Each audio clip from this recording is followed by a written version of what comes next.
नगरिया में काहे घाटो, कर्मानुसार मिलेरी बाटो। चाहे रोए काटो चाहे हंस काटो, कटती है जिंदगी जैसे मर्जी काटो। एक भाई साहब मेरे पास पिछले 6 साल से आते हैं, यहीं शिवपुरी के 6 साल हो गए। जब देखो रोते ही होते हैं।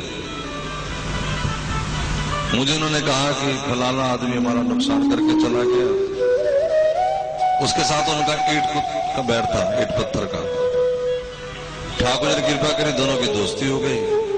फिर उन दोनों का सांझे में काम चलवा दिया। मैंने सोचा कि अब ठीक हो गए होंगे, आज मिले तो फिर वैसे। कई लोगों का हाल ही होता है। एक श्रीमान जी कह रहे थे कल महाराज धूप बहुत है, बहुत धूप है महाराज। थी ना कल धूप, तब भी रो रहे थे। आज सवेरे उठे तो बादलों की छाया थी, ठाकुर जी ने छाया कर दी। कहते आज तो गुम्मा हो गया है। समझ आ रहा है? और एक महाराज आई हमारे पास, बेटी नाचती गाती, कहती है बस मैंने पता सी। मैं क्या पता सी?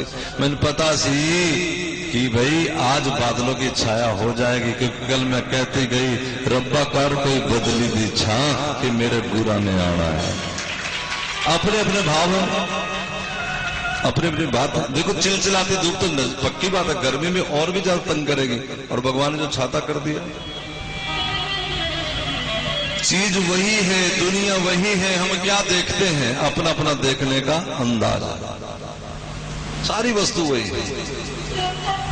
सुखदेव जी महाराज आए तो छोटे छोटे बच्चे इनको पत्थर मार रहे थे।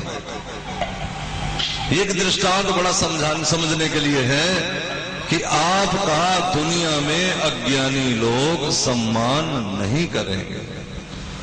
हाँ। उनको क्या पता वो क्या बोलेंगे, वो तो वही करेंगे जो उनको मर्जी। लेकिन आपका सम्मान कहां होगा? यदि आप सच में जिस कार्य के आप माहिर हैं। देखो जो क्रिकेट खेलते हैं, आपका बच्चा अगर क्रिकेट खेल रहा होगा तो आप कहेंगे बस सारा दिन यही हाथ में बल्ला लेके घूमता रहता है। लेकिन जो क्रिकेट खेलते हैं, जो इसके माहिर हैं, वो कहेंगे इसको थोड़ा और तुम सिखाओ, थोड़ा और समझाओ, ये शायद क्योंकि वो उस चीज का समझ रहे हो कि नहीं। जिस भी इसी तरह भजन करते हो तो दुनिया वाले तुम्हें नालायक ही कहेंगे।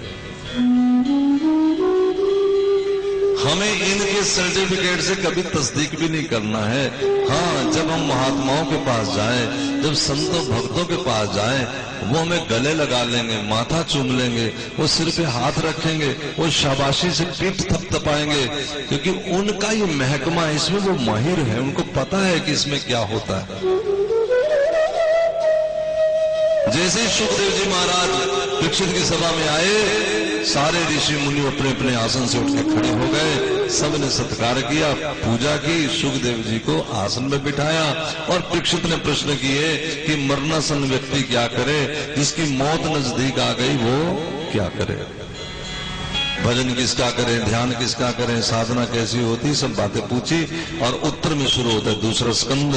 सुखदेव जी महाराज कहते राजन, अब जरा ध्यान दें, सुखदेव जी का प्रवचन शुरू, कथा शुरू।